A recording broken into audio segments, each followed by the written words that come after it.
সমগ্র একটা প্রবলেম নিয়ে এসেছি যে সমগ্র পৃথিবীতে জল ও স্থলের পরিমাণের অনুপাত 1:3 এবং দক্ষিণ গোলার্ধে তা 1:9। তাহলে উত্তর গোলার্ধে জল ও স্থলের অনুপাত কত? তাহলে আমাদের এখানে কনসেপ্টটা কি না, আমাদের সমগ্র পৃথিবীকে নিরক্ষরেখা দুটো পার্টে ভাগ করে দিয়েছে।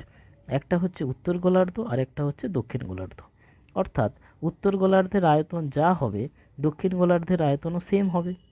তাহলে সমগ্র পৃথিবীর আয়তন আর দক্ষিণ গোলার্ধের আয়তনের অনুপাত কি দাঁড়াবে? 2:1 হবে। অর্থাৎ সমগ্র পৃথিবীতে জল ও স্থলের মোট পরিমাণ আর দক্ষিণ গোলার্ধে জল আর স্থলের মোট পরিমাণের অনুপাতটা দাঁড়াবে 2:1।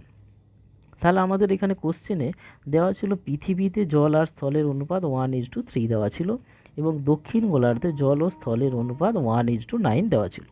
তাহলে আমাদের প্রথম কাজ কি হবে না, ওই প্রথমে অনুপাতের যোগফল নির্ণয় করতে হবে। 1 আর 3-এর যোগফল হচ্ছে 4 আর 1 আর 9 যোগ করলে 10 হচ্ছে। তাহলে এখানে জল আর স্থল মিলে 4/10 এরকম তো করলে হবে না আমাকে, কারণ আমরা জানি সমগ্র পৃথিবীতে জল আর স্থল মিলিয়ে যা থাকবে দক্ষিণ গোলার্ধে ঠিক তার হাফ থাকবে।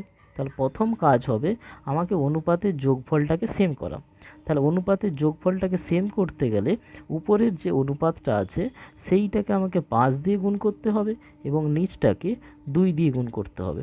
গুণ করলে কি হচ্ছে, দুটোই 20-20 হয়ে যাবে। তাহলে কি জল আর স্থল মিলে সেম হয়ে যাবে, কিন্তু সেম তো নয়।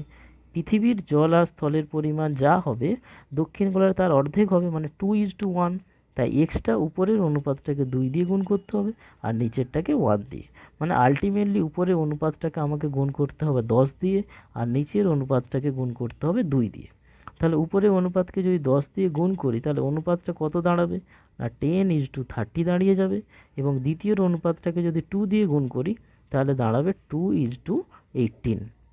তাহলে এখান থেকে আমরা খুব সহজেই করতে পারবো যে তাহলে বলবো সমগ্র পৃথিবীতে জল কত ভাগ আছে না 10 ভাগ আছে। তার মধ্যে দক্ষিণ গোলার্ধে জল কতটা আছে না দক্ষিণ গোলার্ধে জল আছে 2 ভাগ। তাহলে বাকিটা কোথায় থাকবে? উত্তর গোলার্ধে। তাহলে উত্তর গোলার্ধে জলের পরিমাণ হবে 10 - 2 অর্থাৎ 8। একই রকমভাবে সমগ্র পৃথিবীতে স্থল আছে কত ভাগ না 30 ইউনিট বা 30 ভাগ। তার মধ্যে দক্ষিণ গোলার্ধে স্থল আছে 18 ভাগ। তাহলে 30 থেকে 18 বাদ দিয়ে দাও, তাহলে কত হবে 12। তাহলে বাকিটাই তার মানে কোথায় থাকবে? সেটা হচ্ছে উত্তর গোলার্ধের স্থল। তাহলে এটাই হচ্ছে আমার অ্যান্সার হবে। আমরা যদি একটু ছোট করে দিই, দুটো অনুপাতকে 4 দিয়ে ক্যান্সেল করে দাও, তাহলে এটা হচ্ছে 2, এটা হবে 3। অর্থাৎ উত্তর গোলার্ধে জল আর স্থলের অনুপাত দাঁড়াবে 2:3। তা যেটা আমাদের option number A. Clear? Okay, thank you.